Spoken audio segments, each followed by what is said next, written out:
오늘도 예배 자리에 오신 여러분들을 축복합니다. 특별히 모든 날이 그렇지만 특별히 너무나 더운 또 이번 주가 피크잖아요. 근데 오늘 내일이 진짜 피크인데 그럼에도 불구하고 땀을 흘리면서까지 또 예배에 오신 여러분들을 진심으로 주님의 이름으로 축복하고 또 환영합니다. 우리 옆에 사람에게 이렇게 인사하겠습니다.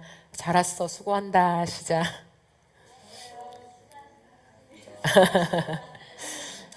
수고가 많습니다. 네, 그런 갈망 가운데 하나님이 은혜를 주실 줄 믿습니다. 오늘 우리가 함께 보실 말씀은 시편 85편인데요. 오늘 1절부터 6절까지만 우리 합독하겠습니다. 시편 85편 1절부터 6절까지 우리 하나님 말씀 우리 합독하겠습니다. 시작. 여호와여, 주께서 주의 땅에 은혜를 베푸사 야곱의 포로된 자들이 돌아오게 하셨으며 주의 백성의 죄악을 사하시고 그들의 모든 죄를 덮으셨나이다. 주의 모든 분노를 거두시며 주의 진노를 돌이키셨나이다. 우리 구원의 하나님이여, 우리를 돌이키시고 우리에게 향하신 주의 분노를 거두소서. 주께서 우리에게 영원히 노하시며 대대에 진노하시겠나이까? 주께서 우리를 다시 살리사 주의 백성이 주를 기뻐하도록 하지 아니하시겠나이까? 아멘. 네, 오늘은 반드시 부흥한다라고 하는 제목으로 하나님 말씀을 나누도록 하겠습니다. 이 8월을 위해서 기도하면서 하나님께서 인어프 처치 가운데 주신 키워드가 부흥이에요. 저도 이 부흥의 키워드를 받아들이고 좀 놀랐습니다. 근데 하나님께서 다시 지난 시간들을 좀 회고하게 하시면서 6월에 우리가 3주년을 맞이하면서 하나님이 6월에 우리 교회에게 주신 키워드가 다시 새롭게 였어요. 그래서 하나님께서 이미 우리에게 주신 것을 다시 새롭게 하시는데 다시 신선하게 하실 것이다 라는 그 말씀을 주셨죠. 그런 다음에 7월을 접어들면서 하나님이 회복의 키워드를 주셨습니다. 그래서 우리를 다시 세우시는 하나님의 은혜를 말씀하셨고, 그 회복 가운데 하나님께서 개인도 그리고 공동체 안에 또 관계적인 부분도 여러 가지 면에서 하나님의 회복을 주셨다고 저는 확신합니다. 그런 다음에 하나님께서 이 회복과 함께 이어가시는 것이 부흥이었어요. 제가 왜 좀 놀랬냐면 회복에서 너무 빠른 부흥이 아닌가.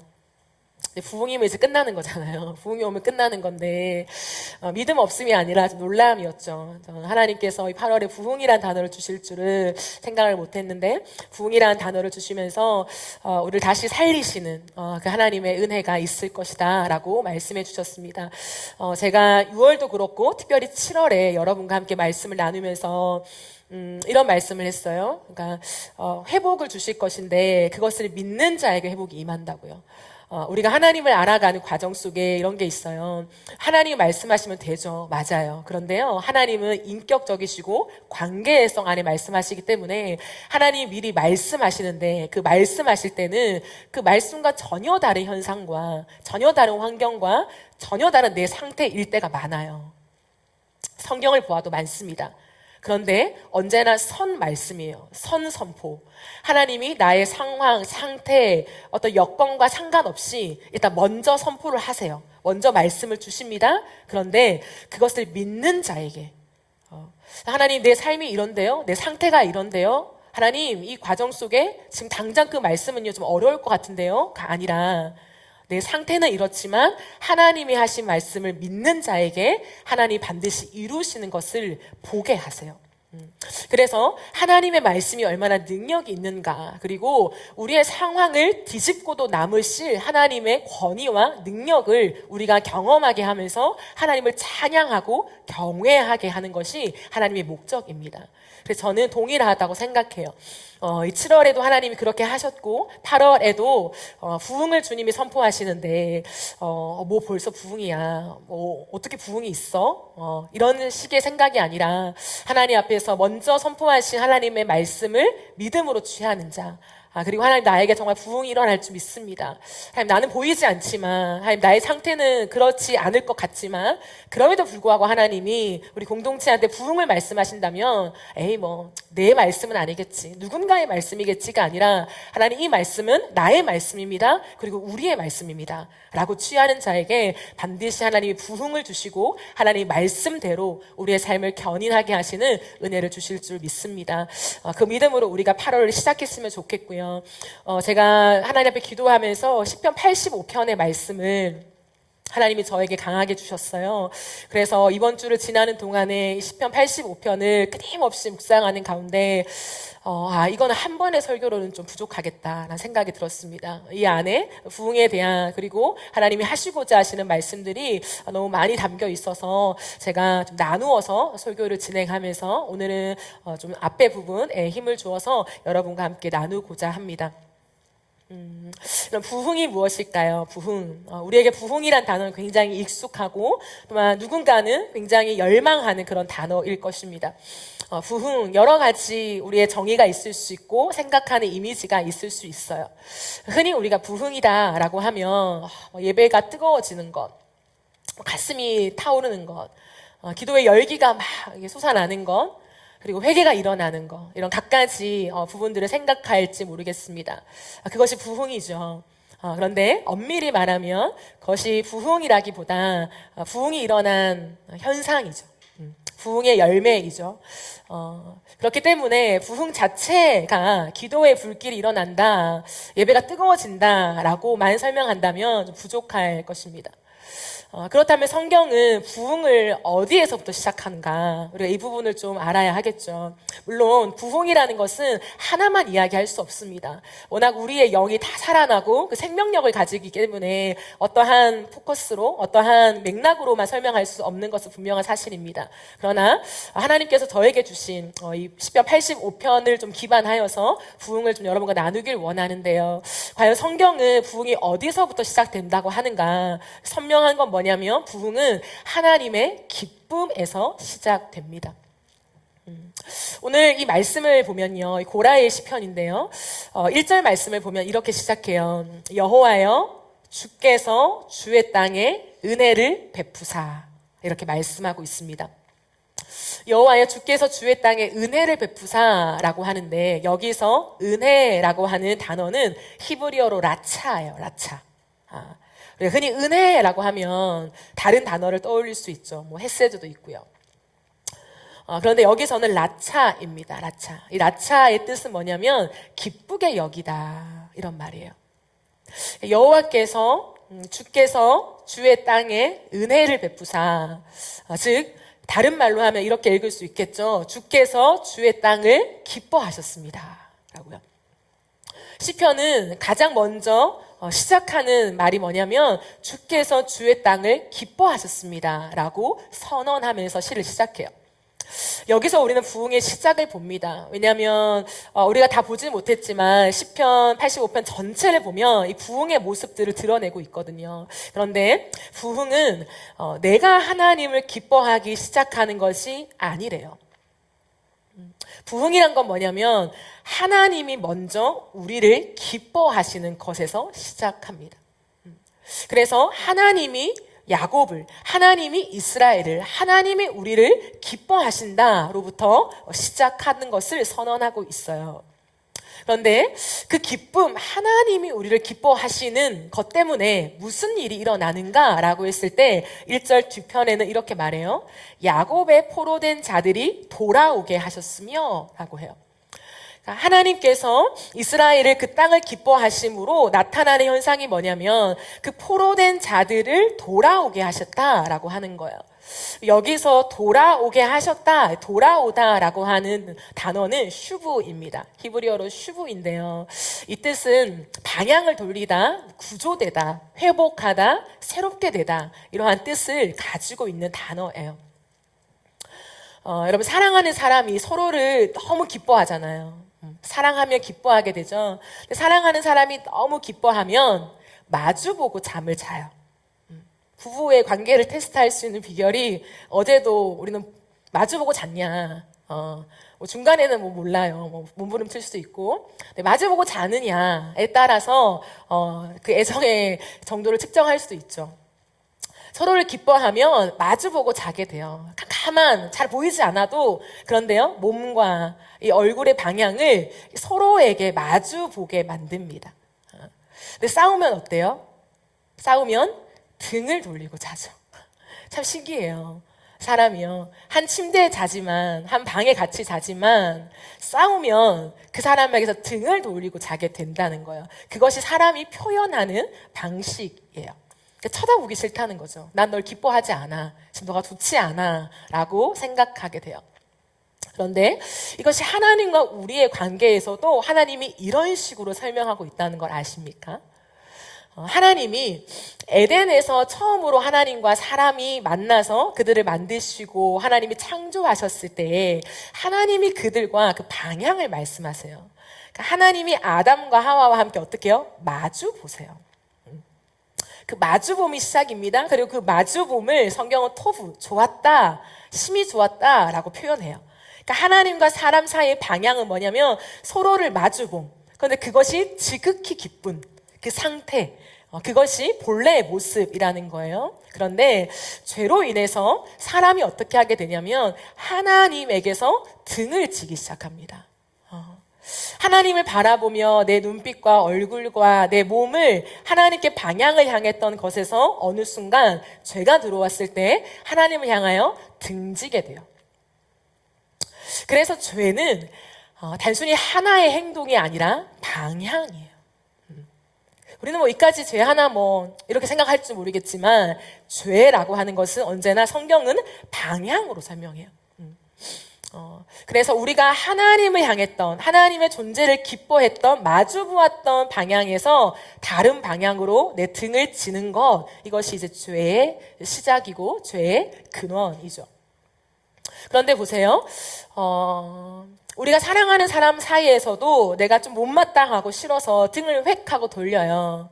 그런데 여전히 사랑하는 마음이 있다면 그 사람은 어떻게 할까요? 그 사람은 그냥 등 돌린 채로 자는 것이 아니라 어떻게 해서든 다시 그 방향을 맞추고 자고 싶은 마음이 들어요. 그 사랑의 힘이라고 하는 거죠. 그래서 너도 돌았어? 나도 돌고 잘래. 끝나버리는 것이 아니라 그게 뭐라고, 등 쥐고 하룻밤 잘 수도 있는데 그게 뭐라고 기어코 그 등 돌린 그 사람의 상태를 돌려내고 싶어 하는 거, 그것이 사랑의 힘이라고 하는 거예요. 사랑은 그 존재를 여전히 기뻐하는 힘입니다. 때로는 내가 잘못한 게 아니라 상대방이 더 잘못한 것 같아요. 그런데 그 상대방이 오히려 더 삐졌어. 그럼에도 불구하고 내가 그 존재를 기뻐할 때는 누가 더 잘못했는가를 떠나서 그 사람의 얼굴이 다시 나의 쪽으로 향하기를 기대하고 원하고 잠을 설치는 것, 이것이 사랑의 힘이라고 하는 거예요. 그래서 기쁨은 뭐냐? 단순히 해피해, 너무 좋아, 이런 감정이 아니라 기쁨은 반드시 방향을 돌리게 만들어요. 누구에게? 그 기쁨의 대상에게. 그럼 이것이 성경이 말하는 슈브예요, 슈브. 그럼 이것이 사랑의, 하나님의 사랑, 사람의 사랑이라면 하나님의 기쁨은 오죽하겠냐는 거예요. 사람의 기쁨도 그 사람을 나의 쪽으로 방향을 돌리게 만들어서 밤잠을 설치고 내가 져주게 되는데 오죽하면 하나님의 기쁨이겠습니까? 그래서 하나님은 어떻게 하시냐? 우리를 향한 기쁨을 거두지 않으세요. 우리를 향하여 여전히 사랑하신다는 거죠. 그런데 우리가 하나님께 죄를 지어서 하나님께 등을 돌렸지만, 우리의 과오이지만 하나님은 우리를 내버려 두지 아니하시고 다시금 등 돌린 우리의 얼굴이 당신에게로 향하게 하기 위해서 슈브, 돌이키는 일들을 지속적으로 하신다라는 거죠. 그런데 하나님이 본격적으로 우리의 인생 가운데 개입하셔서 우리가 주님을 향하여 등진 얼굴을 다시금 우리에게로 돌이키게 만드는 그 하나님의 열정, 그 하나님의 열심이 드러나는 그 때를 뭐라고 하냐면 부흥이다라고 얘기하는 거예요. 그래서 하나님은 하나님이 기뻐하시는 사람을 끝까지 하나님께로 돌이키는 일들을 하시는데 이것이 부흥의 시작이죠. 그렇다면 하나님은 어떻게 우리를 돌이키실까? 여러분, 사람이 등진 사람을 돌이키게 하는 방법이 있죠. 그렇다면 하나님도 방법이 있다는 거예요. 하나님을 향하여 등진 사람을 어떻게 하나님께로 돌이키게 만드실까라는 거예요. 하나님은 힘으로 우리를 끌고 오지 않아요. 이것이 정말 인격적이죠. 하나님은 힘이 좋은 정도가 아니라 그냥 그 힘 자체이잖아요. 못 하시는 게 없잖아요. 그럼에도 불구하고 하나님은 힘으로 우리를 획 돌릴 수 있어요. 그 뭐라고? 인간의 존재라는 게 얼마나 먼지와 같은지 그냥 하나님이 손 하나 까딱 안 하고 우리를 획 돌릴 수도 있단 말이죠. 그죠? 근데 하나님은 우리를 획 돌리지 않아요. 천사를 동원해서 우리의 재난, 우리의 어떤 아픔 그런 것들을 하나님 주셔가지고 겁을 먹고 하나님이 우리를 끌고 오지 않으신다는 거예요. 죄가 하나님을 향하던 방향을 비틀어 놓은 것을 아시면서 주님이 하시는 건 뭐냐면 그 죄를 옮기시면서 우리를 돌이키게 하십니다.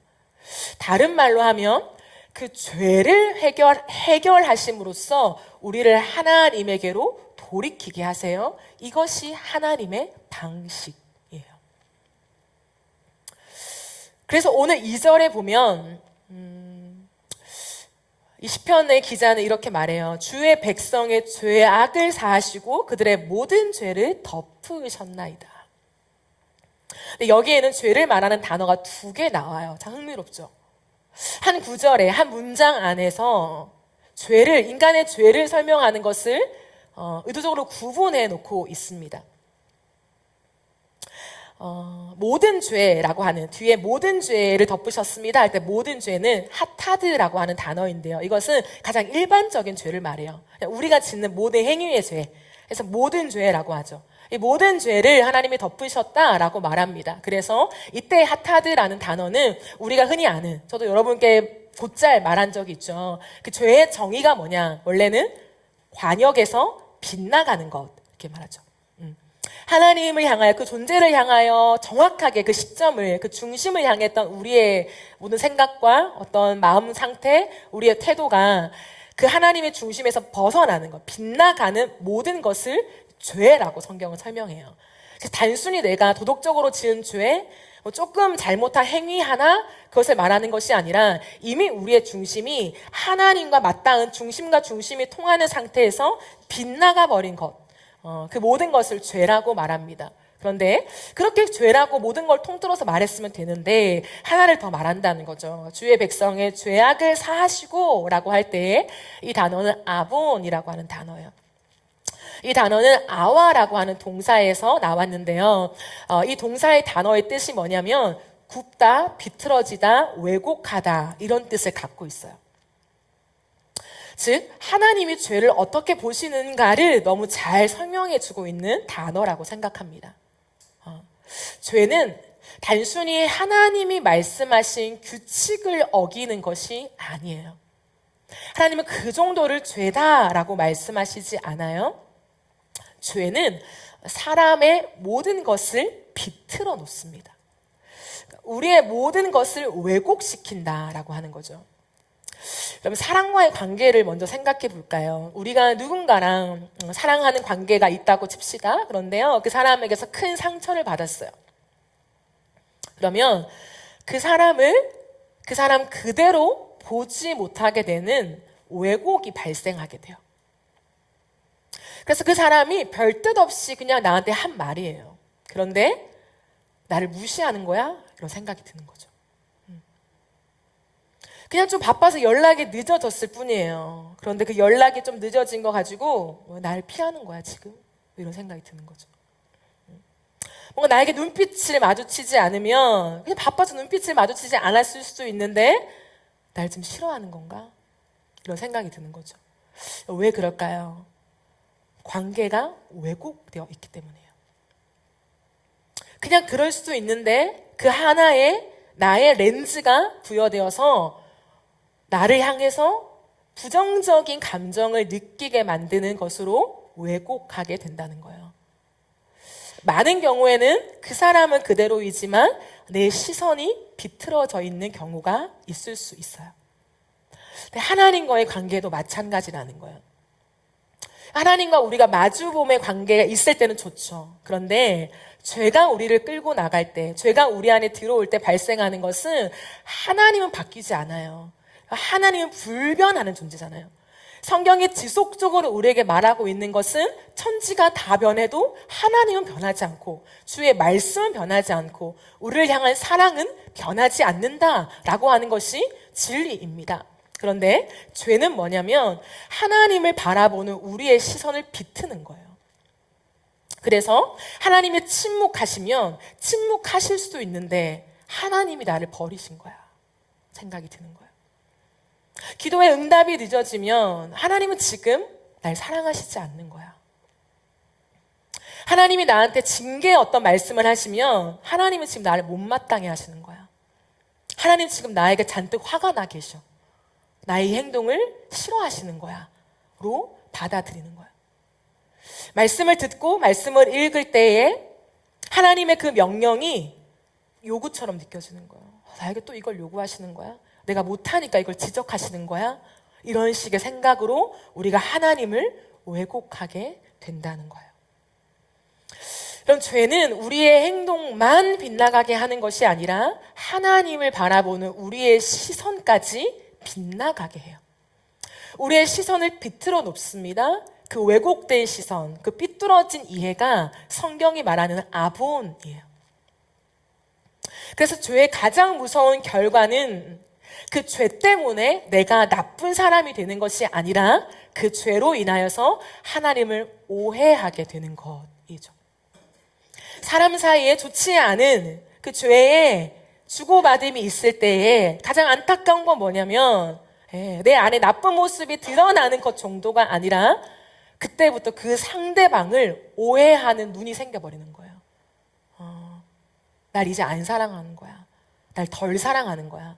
나한테 이제 관심이 떨어진 거야. 나보다 다른 게 더 중요한 거야.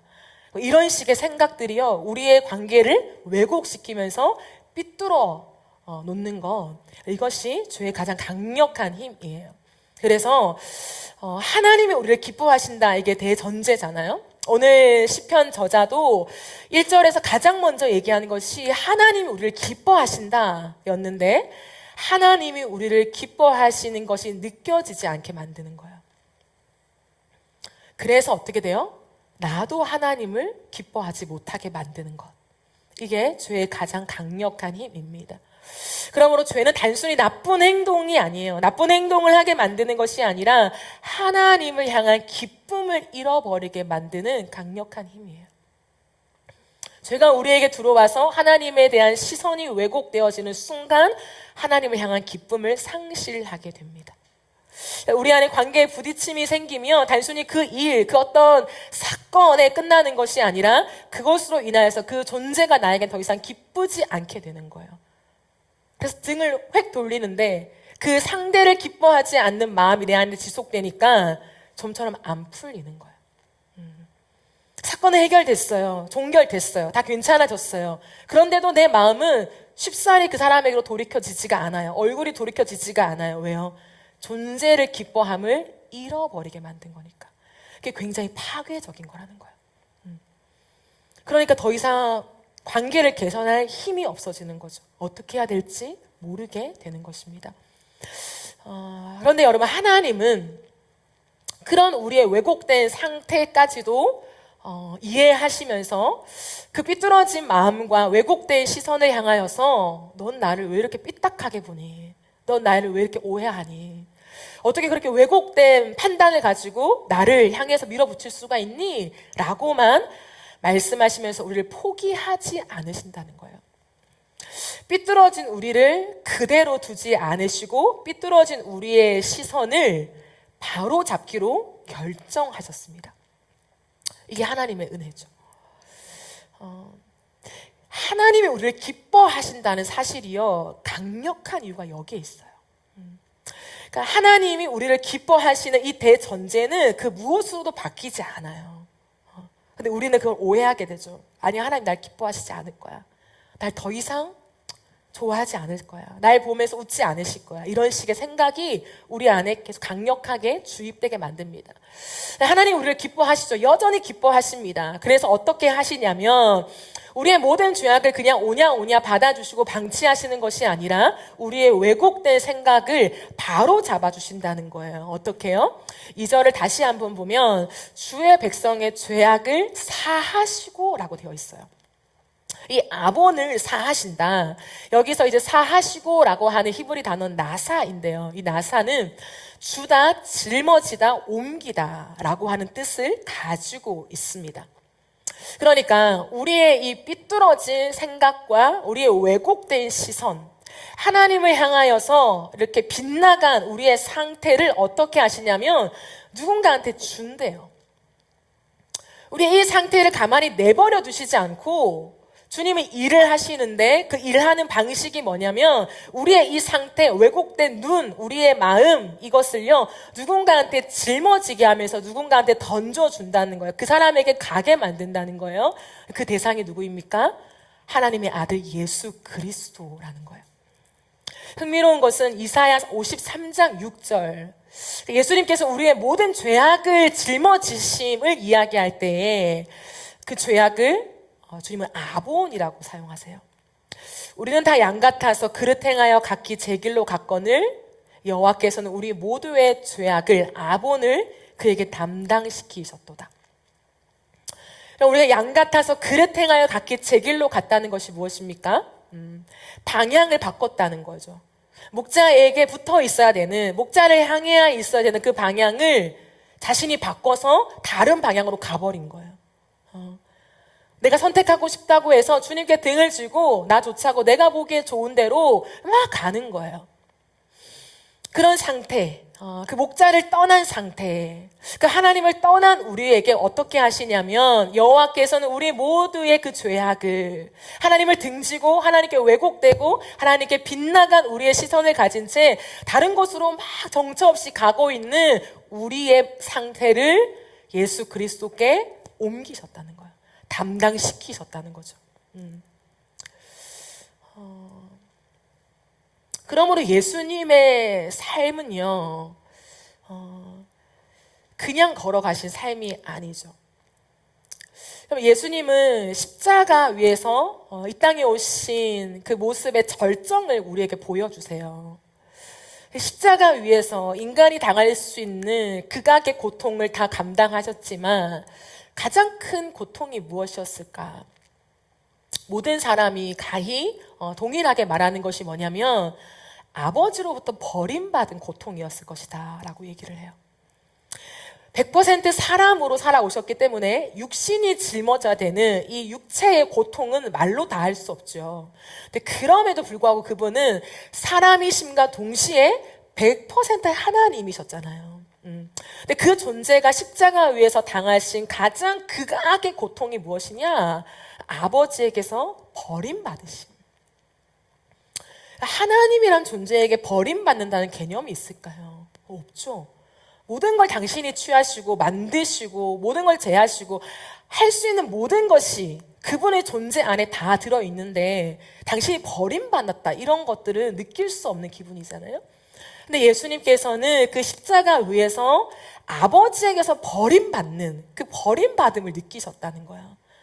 놀라운 것은 뭐냐면 그렇게 주님이 받을 수 있는 정말 최악의 극악의 고통, 그 버리심의 고통을 당하시면서도 그 상태를 온전히 다 당하시면서도 그 시간에 하나님을 향한 그 아버지를 향한 기쁨을 놓지 않으셨다라는 거예요. 그래서 마지막 순간에 예수님이 뭐라고 말씀하십니까? 엘리엘이 라마 사박다니 나의 하나님 어찌하여 나를 버리십니까? 라고 말하면서 그 주님은 마지막으로 아버지여 내 영혼을 아버지 손에 부탁합니다 이렇게 말해요.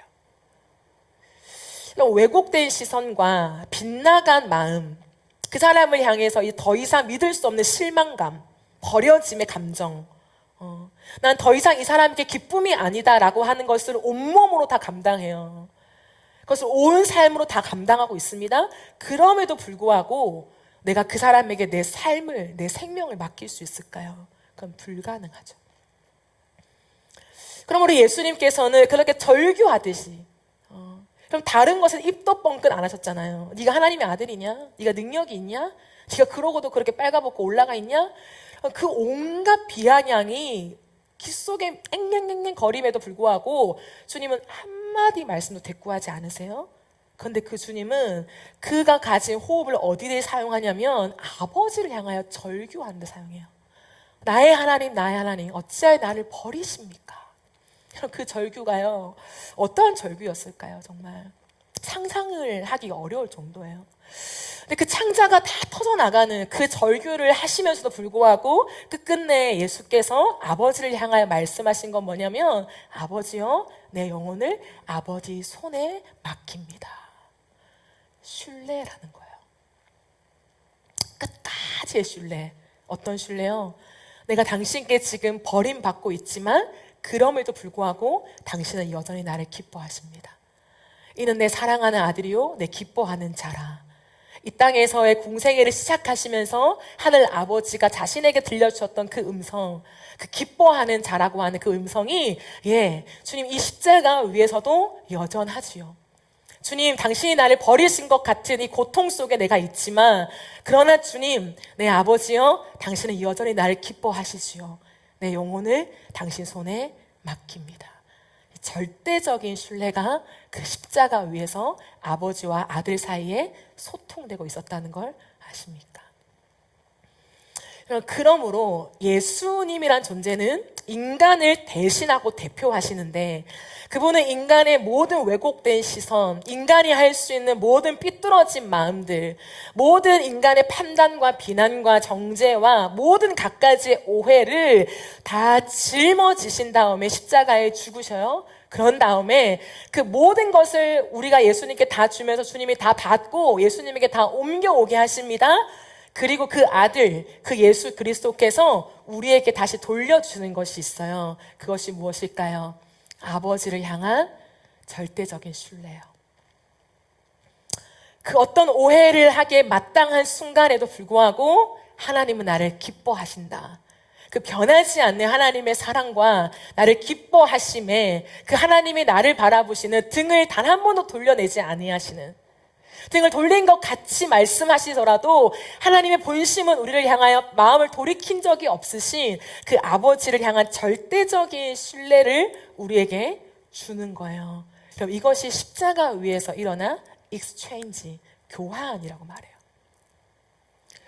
단순히 우리가 지은 범법한 죄, 어떤 행동, 도덕적으로 또는 영적으로 좀 그 수준에서 못 미치는 그 모든 죄악을 사하시고 깨끗해 하시고 씻기신 정도가 아니라 그 모든 것이 해결되었다 한들 이제는 하나님의 존재를 향하여 못 믿어온, 껄끄러운, 못마땅한, 쉽게 믿을 수 없는 그 깊은 자국이 새겨진 우리의 인생의 모든 자국을 다 가져가시고 어떠한 순간, 어떠한 상황, 나를 미워하시는 것 같은, 나를 기뻐하시지 않는 것 같은 순간에라도 아니야, 주님은 나를 기뻐하신다 라고 하는 그 믿음을 우리에게 주시는 exchange, 그 교환을 십자가에서 행하신 것이죠.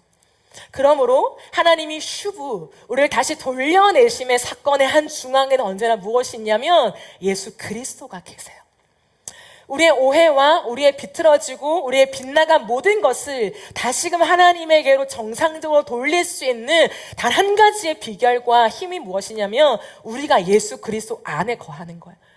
그래서 우리가 죽고 예수로 다시 살 때에 예수 안에 있는 모든 것이 우리 안에 전가되어서 우리가 예수님의 생각과 예수님의 마음과 예수님의 신뢰와 예수님의 그 뜻들이 나의 것이 되면서 내가 더 이상 하나님을 향하여 오해하지 않게 되는 그런 일들이 발생하는 거예요. 그리고 만약에 오해하더라도 영으로 함께 하시는 성령께서 하나님이 어떤 분이신지를 우리에게 풀어주심으로 하나님이 여전히 우리를 기뻐하시고 사랑하고 계시다는 것을 주님이 우리 안에서 해석해 하시면서 우리를 설득하시죠. 끝없이 우리에게 알려주시죠. 말씀해 주시죠. 여러 가지 모양으로 자꾸만 우리를 돌리시죠. 그것이 우리 안에서 일어나는 슈브의 역사입니다. 이것이 하나님 우리를 돌이키시는 방법이라는 거예요. 그래서 예수님은 십자가를 앞두고 이렇게 말씀하셨어요. 요한복음 15장 11절 말씀을 보면 내 기쁨이 너희 안에 있어 너희 기쁨을 충만하게 하려 함이라. 즉 예수님께서 이제 십자가를 지시는데 여러분, 다른 마태, 마가, 누가복음과 다르게 요한복음은 좀 다른 각도에서 십자가를 설명하죠. 흥미로운 건 뭐냐면 이 요한복음에서 예수님께서 십자가를 지러 가는 그 각도를 다르게 설명하시면서 예수님은 어떻게 표현하시냐면 내 기쁨이 이제 너희 안에 있어서 너희의 기쁨을 충만하게 할 것이다 라고 말해요. 즉 십자가는 단순히 우리의 죄를 제거하시고 우리의 죄를 씻겨주시고 우리의 죄를 용서하시는 것으로 끝나는 것이 아니라 예수님 안에 있는 기쁨이 우리의 것이 되게 만드는 사건이라는 거예요. 예수님이 어느 순간이라도 아버지를 기뻐하는 그 기쁨이 우리 안에 흘러 넘쳐서 우리도 어느 순간에도 아버지, 그 하나님을 기뻐하게 되는 것으로 우리를 돌리시기 위한 그 놀라운 사건이 뭐냐면 십자가다라고 말씀하세요. 그래서 이것을요, 그 성령 안에서 기가 막히게 알았던 이 구약의 사람들, 특별히 오늘도 이 우리 살펴본 시편 85편의 저자는 이렇게 말해요. 6절에 보면 주께서 우리를 다시 살리사 주의 백성이 주를 기뻐하도록 하지 아니하시겠나이까? 이렇게 말해요. 1절에 기쁨으로 시작한 그 기쁨으로 주의 얼굴이 우리에게 향한다라고 말했던 그 1절에서 계속해서 그 흐름을 가져오면서 시편 기자는 주께서 우리를 다시 살리시는데 그 목적이 뭐냐? 주의 백성이 다시 주를 기뻐하도록 하나님 하시지 않겠습니까? 이렇게 말해요. 여기서 다시 살리사라고 하는 것은 부흥이죠. 성경은 우리가 다시 살아나는 것을 부흥이라고 설명하고 있습니다. 단순히 예배가 뜨거워지는 것, 단순히 수적인 어떤 성장이 커져가는 것, 그것을 부흥이라고 하지 않고 우리 영이 다시 살아나는 것을 부흥이라고 하는데, 그러므로 이 시편의 저자는 주님 우리에게 부흥을 주십시오, 우리를 다시금 살려주십시오. 왜냐하면 그렇게 됐을 때 우리가 주님을 기뻐하게 되지 않겠습니까? 하나님도 그것을 원하시잖아요 라고 얘기하는 거예요. 즉 누가 부흥을 갈망할까요? 누가 부흥을 갈망할까요? 하나님의 성품을 아는 자. 누가 척박하고 죄 많은 이 세상 속에서 부흥을 갈망할 수 있냐면 내가 조금 더 의로운 사람이 아니에요. 내가 보니까 이 땅 어떡하니? 이 교회들 어떡해? 목회자들 어떡해? 다음 세대 어떡해? 나는 조금 거룩한 것처럼, 나는 좀 의로운 것처럼, 나는 조금 더 하나님을 사랑하는 것처럼 느낀 사람이 부흥을 갈망하는 것이 아니라, 나에게서부터 부흥의 시작이 되는 것이 아니라, 부흥은 뭐냐면 하나님의 성품을 아는 자, 우리의 그 어떤 죄악에서 하나님이 우리 가운데 머물러질 수 없는 그러한 정말 황폐한 이 땅에도 불구하고 여전히 하나님이 주의 백성들을 기뻐하시며, 하나님이 주의 백성에게 기대하시는 단 한 가지는 그들도 하나님을 기뻐하게 되는 것, 이것을 아는 자, 그 사람이 부흥을 갈망하게 되고 부흥을 놓고 기도하게 되는 거야. 핵심은 기쁨에 있다는 거예요. 그러므로 부흥은 내가 하나님을 더 사랑하기 위해서 애쓰는 시간이 아니에요. 뭔가 사명을 받아서 내가 이 땅을 살리리라, 이 황폐한 땅을 내가 일으키리라 라고 하는 사명의식에 강하게 붙잡혀져서 내가 그것을 위하여 기도하고 애쓰는 것이 아닙니다. 진짜 부흥은 뭐냐면 어떠한 모습과 죄악된 상태에도 불구하고 하나님이 나를 여전히 기뻐하신다는 사실이 믿어지는 것, 이것이 부흥이에요. 그래서 그 부흥이 임할 때 하나님을 향한 오해했던 시선이 풀어지는 거죠. 왜곡된 생각이 바르게 되고 다시 하나님께로 내 얼굴을 향하게 되는 거예요. 하나님을 향하여 피하고 숨고 도망가는 그런 인생이 아니라 이제 나도 그 하나님을 기뻐하게 되는 것, 이게 부흥이에요. 여러분 보세요. 사람도 그렇죠.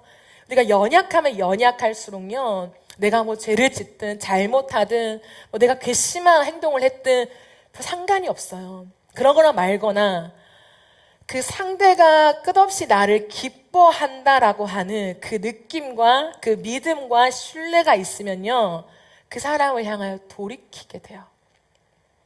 그런데 내가 아무리 뭐 잘못한 거 없어, 크게. 난 다 잘했어. 그럼에도 불구하고 그 상대방이 나를 기뻐하지 않는 것 같은 그런 느낌을 받으면요, 그렇게 얼굴을 돌리고 싶지 않아요. 피하고 싶죠. 말 안 하고 싶죠. 참 특이한 것은 우리가 죄를 짓고 부족하고 진짜 면목이 없는 상태임에도 불구하고 저 사람이 내 존재를 기뻐한다라는 것을 느끼게 되면 우리는 염치 없이 그냥 내 모습을 그대로 그 사람에게 가져가서 그 기뻐하는 그 사람의 품에 안기게 되는 거예요. 그게 회복이죠. 관계가 회복되는 거잖아요. 하나님과 관계는 어떻겠습니까? 하나님을 향하여 오해가 생기면 날 기뻐하시지 않아, 날 사랑하시지 않아 이런 생각이 들면요, 내가 못해도 못 돌아가고 내가 잘해도 교만해서도 못 돌아가요. 내가 이만큼 잘했는데 하나님 왜 날 기뻐하시지 않아?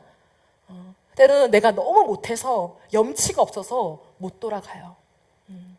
그런데 나 중심이 아니라 하나님의 성품이 무엇인지를 진짜 믿어지게 될 때, 하나님이 나를 기뻐하신, 내 존재를 기뻐하신 것이 변함이 없다, 여전히 나를 기뻐하신다라고 하는 그 믿음이 있고, 또한 그 하나님이 나에게서 가장 원하시는 것, 이것은 내 죄에 대한 징계도 아니고 지적도 아니고 탓도 아니고 원망도 아니고 섭섭함도 아니고, 주님이 나에게 결과적으로 원하시는 것은 나의 방향을 돌이켜 나도 주님을 기뻐하며 그렇게 다시 마주보게 되는 것, 그 하나님의 성품을, 변하지 않는 속성을 믿게 될 때 하나님과 우리 사이의 관계가 회복되며 그 부흥의 역사가 일어나서 우리가 하나님을 사랑하게 되는 거예요.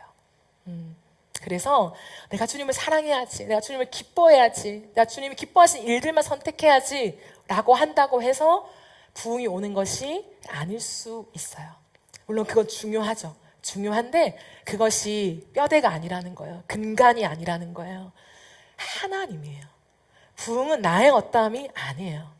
내가 주어가 되는 순간 그 모든 것에서는 부흥이 안 일어나요. 근데 하나님이 어떠한 분이신가? 오늘 시편도 여호와여 주께서 주의 백성의 그 땅을 기뻐하시면, 하나님이 주어가 될 때 놀라운 변화가 일어나게 되는 거예요. 하나님이 역사하시면 되는 것. 제가 이번 주에 이것을 묵상하는 가운데 어떠한 이야기를 듣게 되었어요. 이 이야기는 최근에 이제 여름 사역이 한창이잖아요. 한 주일 학교에 어떤 팀이 가서 성경 학교를 한 거예요. 그래서 성경 학교를 막 하면 저녁에 집회가 있죠. 그 집회에 이제 하나님의 사랑과 어떤 용서를 이제 인도자가 얘기하고 콜링을 한 거예요. 여러분, 누군가 용서할 수 있습니까? 여러분, 지금 용서하지 못하는 사람 있죠? 그 사람을 용서할 수 있습니까?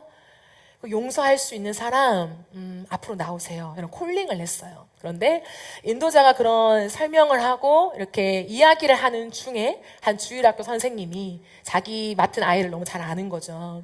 근데 그 한 남자아이, 초등학생인데 그 아이가 가정폭력에 시달렸던 아이인 거예요. 아버지로부터 계속 이 구타를 당했던 아이예요.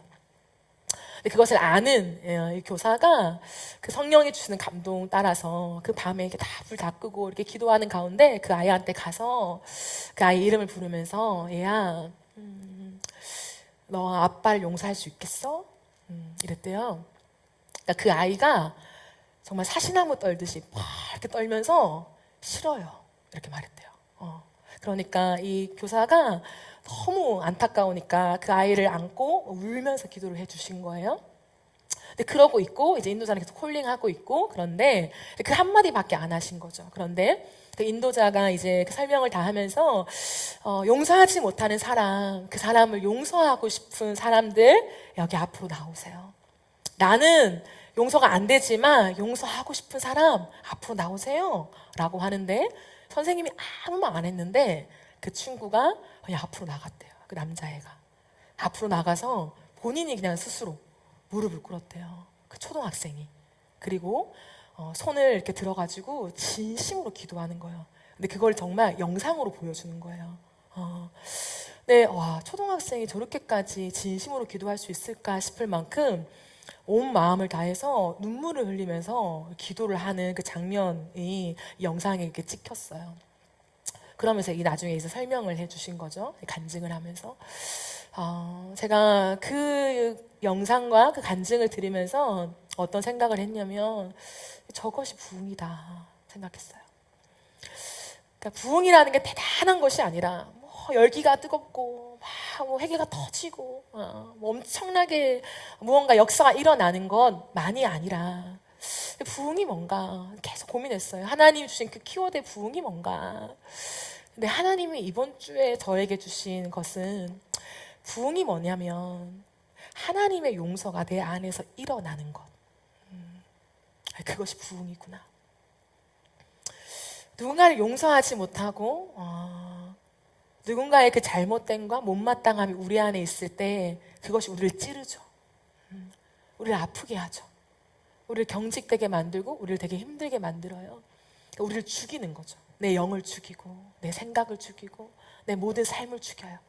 그런데 그 주님의 용서가 내 안에 들어와서 누군가를 용서하게 되면 내가 살아나요. 이게 참 신기한 은혜이죠.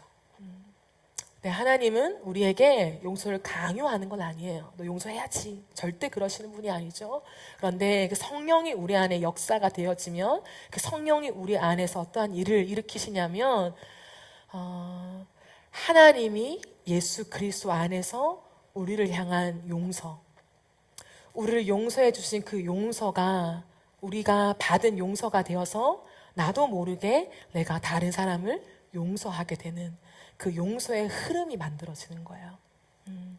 그때 내 영혼이 살아나죠. 하나님 그것을 원하세요.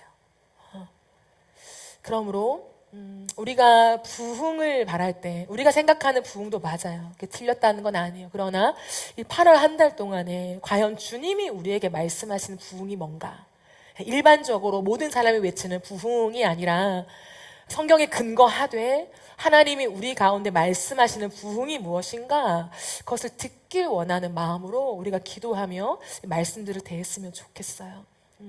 우리 안에 날마다 누군가를 향하여서 용서하는 게 필요해요.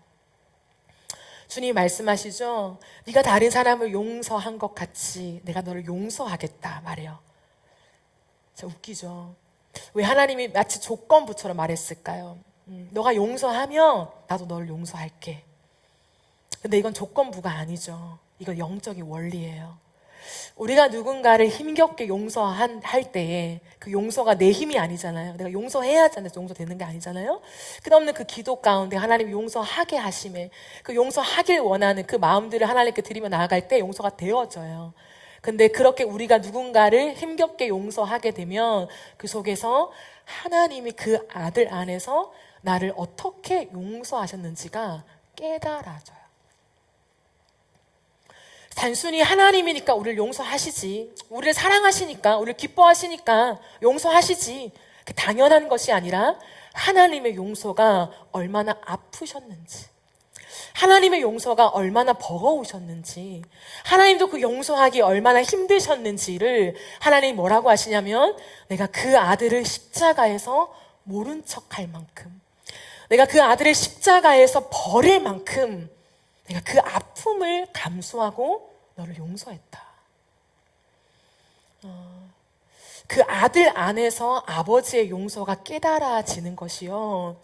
때로는 우리가 누군가를 힘겹게 용서하며 주님 앞에 기도 속에 사투할 때 아버지가 우리를 용서하신 것이 이게 보통 일이 아니었구나 라고 하는 것이 깨달아지면서 그 안에서 뭐가 형성되냐면 감사가 형성돼요. 하나님 감사해요. 하나님 나를 용서해 주셔서 감사해요. 하나님 내 죄를 옮겨주셔서 감사해요. 그때 이 감사가 형성되는 거예요. 그러면 우리의 인생은요, 그 감사한 주님을 위하여 일으켜지고 살고 싶어지는 마음이 드는 거죠. 그러니까 부흥이 경험되면 어떻게 해요? 주님 위해 살고 싶잖아요. 주를 향해 다 드리고 싶잖아요. 주님밖에 좋은 게 없잖아요. 주님만 사랑하게 되고. 그게 왜 그래요? 그냥 단순히 감정이 확 폭발해서 주님을 향해 내 삶을 다 드리고 싶고 전적으로 주님을 향한 그곳으로 가고 싶은 것이 아니라 내가 얼마나 놀라운 용서를 받았는지가 이해되고 깨달아지고 그게 너무 감사하게 될 때에 내 가진 모든 것을 다 드려도 그 감사를 갚기에 부족하게 되는 거예요. 그래서 많은 사람들이 뭐라고 해요? 복음의 빚진 자입니다. 저는 그리스도의 사랑에 빚진 자입니다. 하나님의 그 크신 은혜와 용납에 빚진 자입니다. 라고 고백해요. 빚졌기 때문에 내 모든 재산과 내 모든 삶을 다 들여서 그 빚을 갚는 심정, 그런 그 사랑의 심정, 감사한 심령을 가지고 내 삶을 일으켜 그 하나님의 나라를 세우고 싶게 되는 거예요. 거기에 내 공로가 어디 있어요? 내 보상이 어디 있어요? 하나님 앞에 받고 싶은 그런 어떤 피드백이 어디 있어요? 내가 다 갖다 드려도 부족한데 그것을 헌신이라고 말해요. 대가를 바라지 않는 희생, 감사해서 드리는 그 사랑의 표현, 그것이 옥합을 깨트는 여인의 마음 아니겠습니까? 이 8월에 다시 한번 우리의 인생을 돌아보면서 특별히 오늘 이 밤에 우리 안에 용서가 흐르는 밤이 되기를 원합니다. 우리 안에 작게 크게 다른 사람을 향하여 용서하지 못하는, 탁탁 걸려서 이것 때문에 저것 때문에 우리가 넘어가지 못하는 그 많은 마음의 딱딱한 왜곡된 시선들을 우리가 하나님 앞에, 우리 그리스도의 십자가 앞에 내어놓지 않으시겠습니까? 그 안에서 주님의 위로와 나를 향한 그 용서의 사랑의 깊이를 알아가 주를 향하여 다시 한번 순전한 감사의 고백이 나오는 저와 여러분의 삶이 되어지기를 주님의 이름으로 축복합니다. 우리 이 시간 함께 찬양하며 기도의 자리로 나아가겠습니다.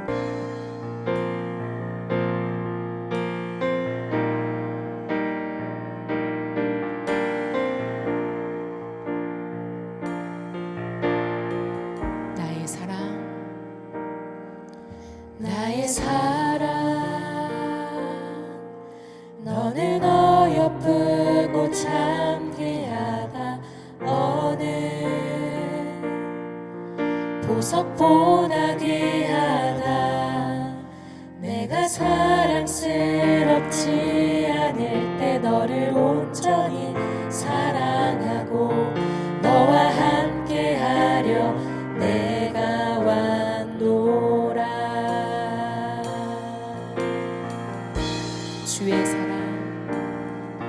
주의 사랑, 이 사랑은 결코 변치 않아. 모든 계절 돌보시네. 푸른 마르고 꽃은 시드나 주의 말씀은 신실해. 실수가 없으신 주만 바라라. 우리 한 번 더 고백합시다. 나의 사랑, 나의 사랑, 너는 어여쁘고 참 귀하다. 어느 보석보다 귀하다. 내가 사랑스럽지 않을 때 너를 온전히 사랑하고 너와 함께하려 내가 왔노라. 주의 사랑, 주의 사랑, 이 사랑은 결코 변치 않아. 모든 계절 돌보시네. 푸른 마르고 꽃은 시드나 주의 말씀은 신실해. 실수가 없으신 주만 바라라. 주님의 나라와 주님의 나라와 뜻이 나의 삶 속에 임하시며 주님 알기를 주만 보기를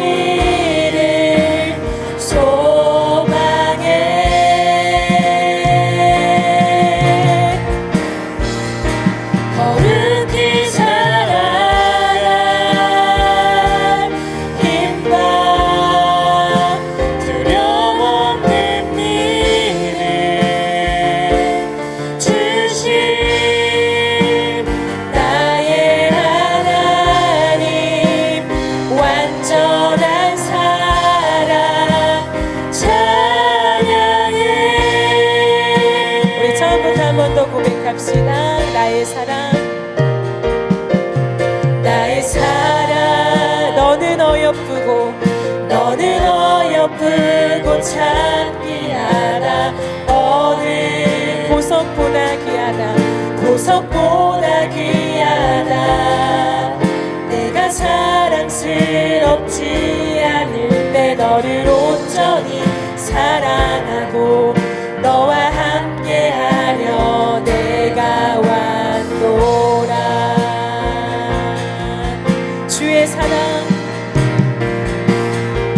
주의 사랑 이 사랑은 결코 변치 않아 사랑은 결코 변치 않아 모든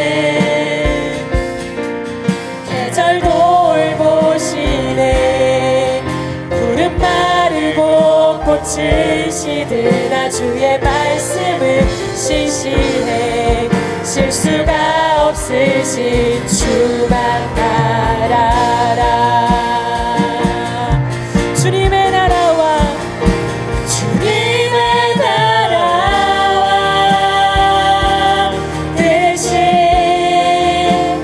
나의 삶 속에 임하시며 주님 알기를 주만 보기를 소망해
하시며 주님 알기를 주만 보기를 소망해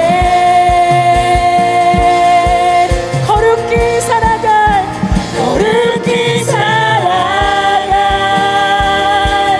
힘과 두려움 없는 믿음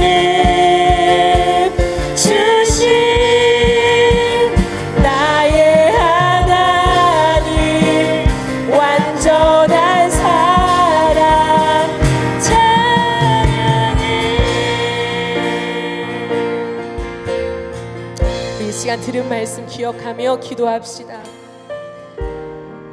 우리의 삶 속에서 하나님이 나를 기뻐하시지 않은 것 같은, 하나님이 나를 사랑하시지 않는 것 같은 왜곡이, 오해가 발생하는 지점들이 많아요.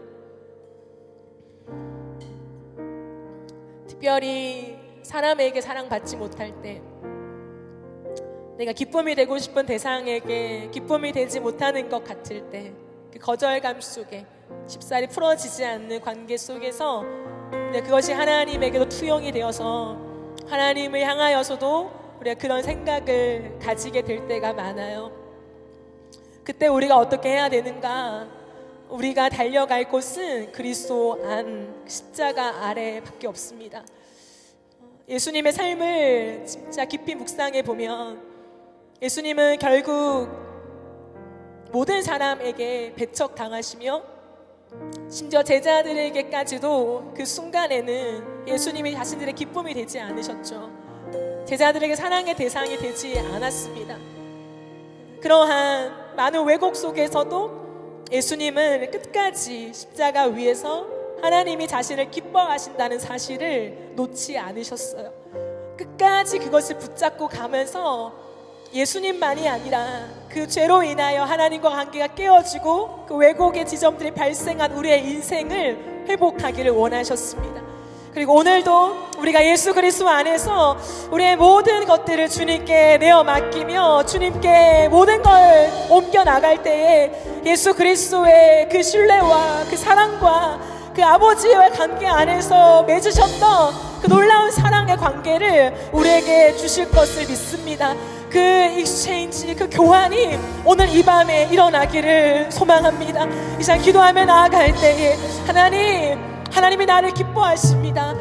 그 음성을 들으시고요, 그 마음을 새기세요. 하나님은 우리를 기뻐하십니다.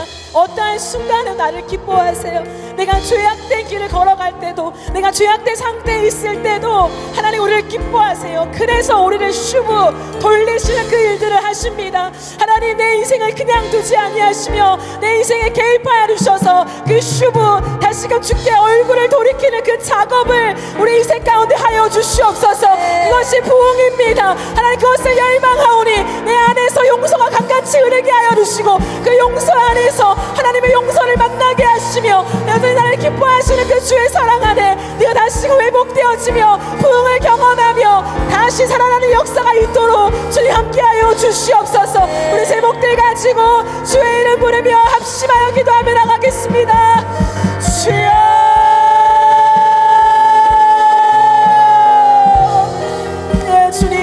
우리의 인생 가운데 하나님 다시 한번 우리를 살리시길 원하시는 하나님, 우리의 인생을 살리시며 우리의 인생을 다시금 일으켜 세우길 원하시는 하나님, 그것밖에 목적이 없으신 하나님, 그 하나님을 바라봅니다.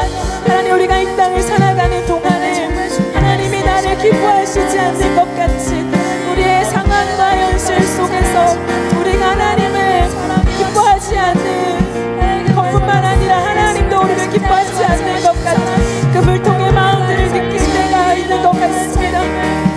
그러나 하나님 우리 안에서 다시 한번 주님 아버지와의 관계 안에서 하나님 우리의 인생이 하나님의 기뻐하심 안에 있다는 것, 우리가 어떠한 순간에도 하나님 그것을 하나님 우리가 놓지 아니하며 우리가 그것을 믿게 하여 주옵소서.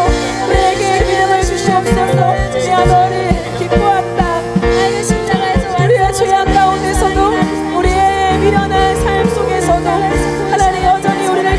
기뻐하신다 말씀하시는 그 하나님의 기쁨이 하나님 우리 안에 있어서 그 기쁨으로 다시 한번 우리가 주님을 바라보기를 원하고 하나님께로 우리의 방향을 돌리기를 원합니다.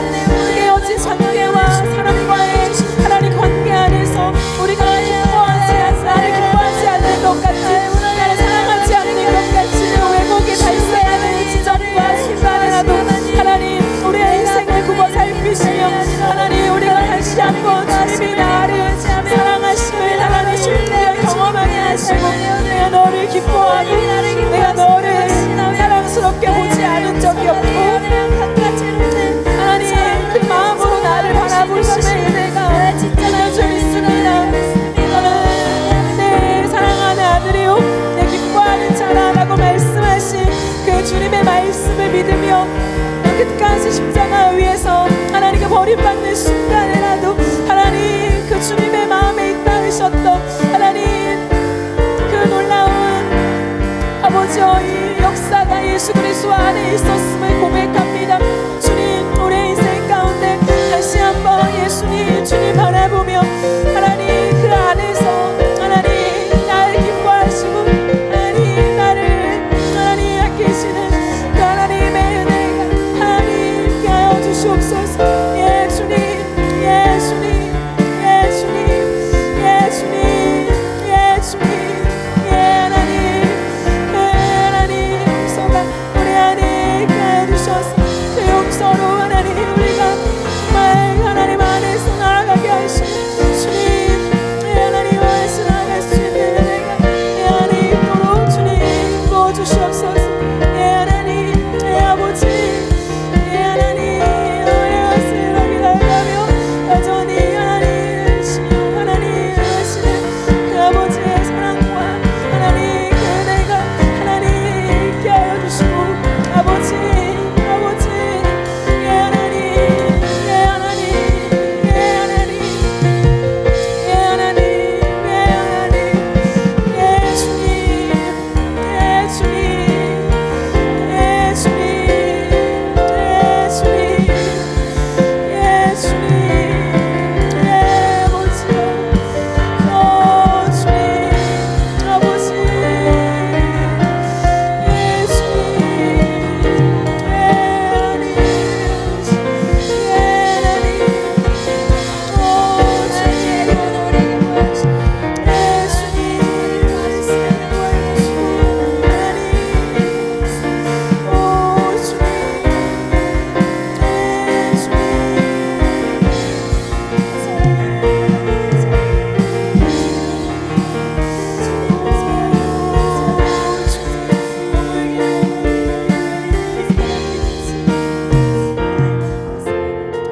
우리 이 시간 한 번 더 기도합시다. 하나님은 아버지시죠. 아버지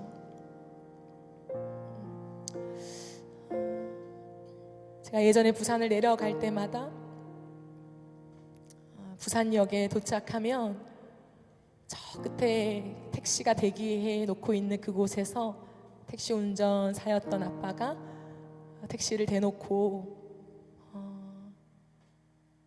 저를 기다리셨어요.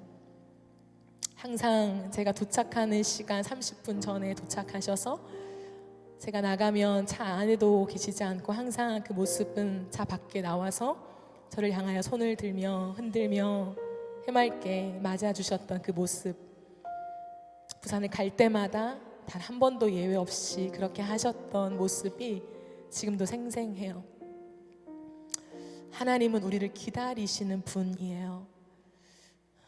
하염없이 언제나 우리가 도착하기 전부터 우리를 기다리시는 분, 그 효율을 계산하지 아니하시고 일찍 와 정해진 시간에 올 딸을 30분이나 일찍 바보처럼 기다리시는 아버지, 그 아버지와 비교할 수 없을 만큼 하나님은 오늘도 우리를 기다리세요. 그럼 죄는 단순히 우리가 나쁜 행동, 나쁜 말을 하는 것이 아니라 하나님을 향하여 방향을 돌리는 것이에요. 사랑하는 관계 속에 가장 아픈 순간이 뭐냐면 그 사람이 나를 향해 돌아서는 거예요. 등을 돌리고 고개를 돌리고 눈빛을 돌리는 것, 그게 진짜 사랑하면 가장 아픈 순간이에요. 하나님은 사랑이시고 우리에게 원하시는 것은 사랑밖에 없기 때문에 언제 가장 아프시냐? 우리가 하나님에게로 방향을 바꿔서 다른 곳을 향할 때 하나님 가장 아파하세요. 우리의 삶은 어느 방향을 향해 있습니까?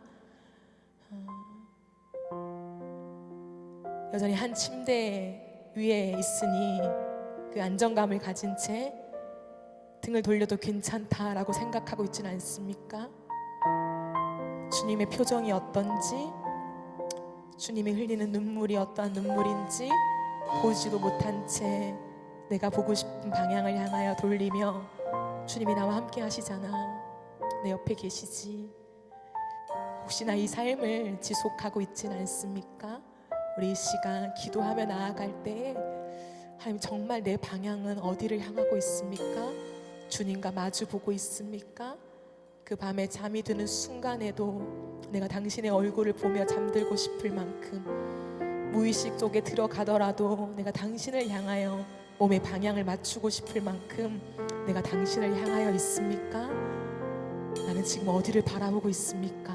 우리 이 시간 주님 앞에 우리의 방향을 놓고 우리 기도하며 나아갔으면 좋겠습니다. 기도합시다.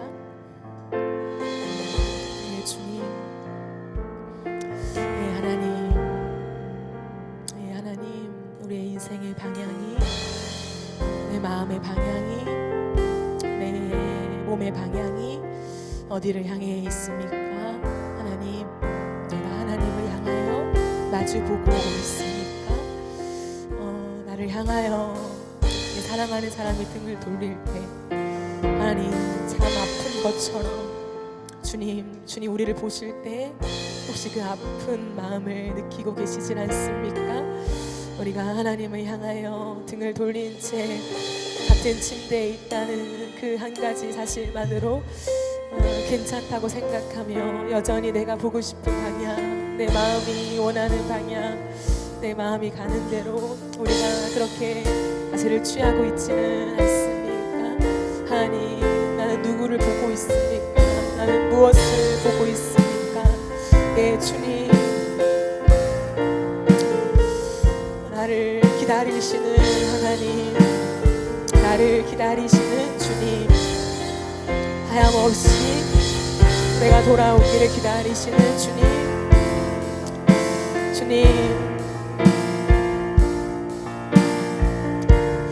나를 기다리셨던 그 육신의 아버지와 비교할 수 없을 만큼 나를 기다리시는 내 아버지,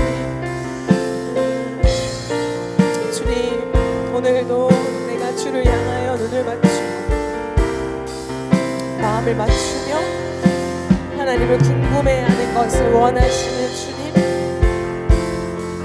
내가 주님을 기뻐하며 주님께 미주알 고주알 이런 얘기 저런 얘기를 하기를 기다리시는 하나님, 주님, 내 눈은 어디를 향하여, 내 입은 누구를 향하여, 내 마음은 어느 방향을 향하여 있습니까?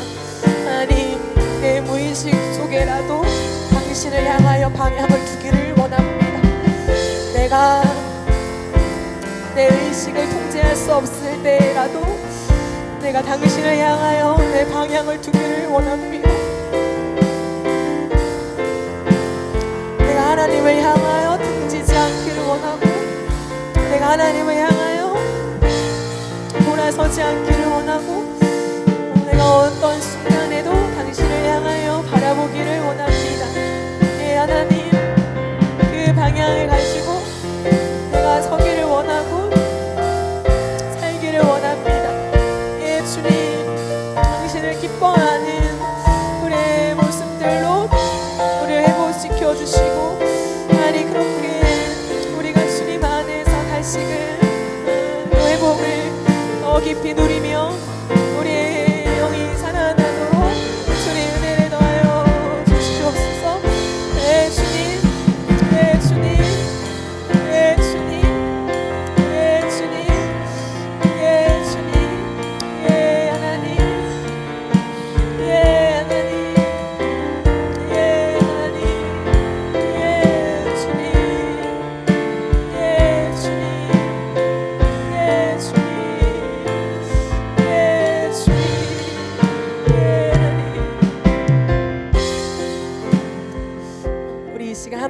같이 기도할 때에 하나님이 우리에게 주신 그 부흥의 약속을 붙잡고 기도합시다. 부흥이 무엇인가 라고 했을 때 결국 하나님이 우리를 기뻐하시고 그 사실을 우리가 온전히 믿음으로 나 또한 주님을 기뻐하게 되는 것, 그 어떤 왜곡도 오해도 그 어떤 깨어짐도 없이 주님과 내가 마주보게 되는 것, 그것이 부흥이라고 생각해요. 이 시간 기도하며 나아갈 때 하나님, 우리의 인생 가운데 이 기쁨을 두시길 원하시는 하나님, 그 하나님의 일을 이루십시오. 그 하나님의 사랑을 완성하십시오. 사랑하는 사람이 마주보고 싶어서 결혼을 하죠. 그때 그 모습 그대로 결혼 생활이 1년, 3년, 5년, 10년, 50년이 지속돼도 그 사랑을 유지할 수 있다면 세상의 그 어떤 것과 비교하고 바꿀 수 있을까요? 절대 바꾸지 못할 거예요. 하나님이 우리의 인생 가운데 두시고 싶은 것은 그 사랑입니다. 내가 주님을 기뻐하고 주님이 나를 기뻐하는 그 에덴의 터부, 좋았더라, 심히 좋았더라. 하나님과 우리의 그 깨어짐 없는, 왜곡됨 없는, 오해 없는 그 사랑이 주고받아지는 그 현장, 하나님 그것을 우리에게 다시 주기를 원하십니다. 하나님 이 8월에 그 부흥이 나에게 임하게 하여 주옵소서. 그래서 우리가 이 땅을 살아가는 동안에 정말 많은 기쁨에 허덕이고 그 기쁨을 위해서 이것저것 돈도 투자하고 우리의 시간도 들이며 그 기쁨을 우리가 맛보고 싶어서 그렇게 헤매이는데, 하나님 그것과 비교할 수 없는 하나님의 기쁨, 내가 주님을 기뻐하는 것, 하나님 그것을 누리면서 하나님 그 안에서 진짜 사랑을 하며 행복을 경험하며 하나님 그 행복한 상태로 지속할 수 있도록 하나님 나에게 은혜를 더하여 주시옵소서. 그 모든 기쁨은 아들 예수 그리스도 안에서만 이루어집니다. 하나님 우리가 이 8월 한 달 동안에 그 아들 예수 그리스도를 더 깊이 알아가길 원하고 더 깊이 묵상하기를 원하고, 내가 안다고 생각하지 아니하고 내가 모른다고 생각하며 다시 한번 겸손하게 십자가 앞으로 나아갈 때 주님 그 아들 안에서 우리에게 교환해 주신 그 놀라우신 은혜의 선물들이 무엇인지 하나님 우리가 받아 누리게 하시고 나의 것 되게 하여 주셔서, 하나님 2000년 전에 십자가로 끝나는 것이 아니라 오늘 나의 현장에 나를 살리는, 내게 생명이 되는, 내게 기쁨이 되는 하나님 그러한 십자가의 은혜가 우리에게 다가올 수 있도록 주님 십자가로 우리를 만나 주시옵소서. 우리를 살려 주시옵소서. 주님 우리 모두의 삶이 하나님으로 인하여 일으켜질 수 있도록 주여 우리를 불쌍히 여겨주시고 하나님의 사랑이 폭발적으로 우리에게 깨달아지는 은혜를 허락하여 주시옵소서. 우리 주의 한번 외치며 기도하며 나가겠습니다. 주여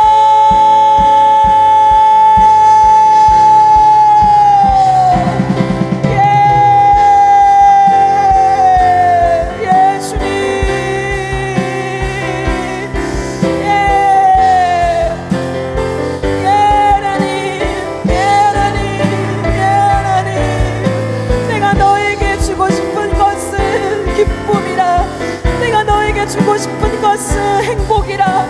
세상에 쉬 없어질 기쁨에 만족하지 말고 허덕이지 말고 나의 기쁨 안으로 들어와라. 내 기쁨 안으로 들어와라. 나의 기쁨으로 충만하여 주라. 하나님의 기쁨을 주시기 위하여 십자가를 주셨습니다. 아버지여 그 하나님의 은혜가 우리의 인생 가운데 경험되어지게 하시며 내 땅을 살아가는 동안에 하나님 정말 그 기쁨에 허덕이는 우리의 인생들 가운데 하나님 주님을 기뻐하는 삶이 되어지게 하여 주옵소서.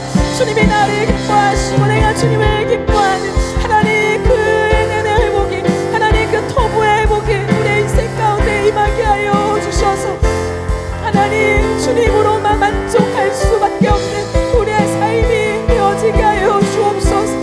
예 주님, 예 주님, 예 주님, 예 주님, 예 주님. 다시 살아나기를 원하시는 하나님, 우리를 다시 살리사 주의 백성이 주를 기뻐하도록 하지 아니하시겠나이까. 예 주님, 우리를 다시 살리소서. 주를 기뻐할 수 있도록 다시 살리소서. 예 주님, 우리에게 그 부흥을 주십시오. 주님을 기뻐하는 부흥. 주님 그래서 오해 없이 하나님이 나를 얼마나 기뻐하시는지 성인되어 살아갈 수 있도록 주의 은혜를 더하여 주옵소서. 우리 안에 그것을 왜곡시키는 하나님 사단의 모든 공격과 방해를 거두어주시고 아버지여 우리 안에 온전한 하나님 다시 살리시는 부흥의 역사가 임하게 해주실 줄 믿습니다. 예 주님, 예 주님, 예 주님, 함께하여 주시고 아버지의 그대로 하나님을 채우시네 예수 그리스도를 만나게 하여 주옵소서. 그 안에 세움을 받게 하시고 그 안에 아버지여 우리가 영적인 비밀을 알게 하시며 주님 예수를 믿고 그 안에서 우리가 진짜 복음이 무엇인지 하나님의 생명이 무엇인지 확보하는 은혜가 있도록 하나님 역사하여 주시옵소서. 주님을 의지하며 나아갑니다. 예 주님, 오 주님 예수로 역사하여 주시길 바라옵니다. 예 하나님 이름으로 주시옵소서. 주님을 바라며 나아갑니다. 우리 이 시간 마지막으로 한 번 더 같이 기도하며 나아갈 때에 이 8월 한 달 동안에 성령의 강력한 역사가 그 기름 부으심이 우리 안에 있기를 기도합시다. 우리 안에서 예수 그리스도의 그 복음을 해석하게 하시고 그 복음을 풀어내시고 예수를 만나게 하시는 분이 성령이십니다. 우리 이 시간 기도하며 나아갈 때 주여 우리의 지식과 우리의 어줍지 않은 경험들과 우리의 그 어떠한 것으로는 안 되는 것을 우리가 지금까지 경험하였습니다. 하나님 그러나 우리 안에 성령이 계시고 하나님 주님이 성령으로 일어나시면 우리의 굳은 마음을 제하시고 우리의 어두운 눈을 밝히시며 하나님 우리의 모든 지각을 열어 하나님을 아는 은혜를 허락하여 주시는 줄 믿습니다. 성령이여 오시옵소서. 성령이여 일하시옵소서. 주님 우리를 내버려 두지 마시고 하나님을 향해 등지고 있는 우리의 인생을 하나님께 포기하지 마시고 성령을 부어주시옵소서. 생기야 불어오라. 생기야 불어오라. 마른 뼈에게 불어와 하나님 그 모든 것을 살리라 말씀하신 성령의 생기가 내 영혼 가운데 불어오게 하시며 우리 교회 가운데 불어오게 하시며 다시 한번 우리를 살리시는 하나님의 영의 역사들이 우리 교회 가운데 풀어지게 하여 주옵소서. 이 시간 주의 한번 외치며 성령의 충만한 역사를 위하여 우리 합심하여 기도하며 나가겠습니다.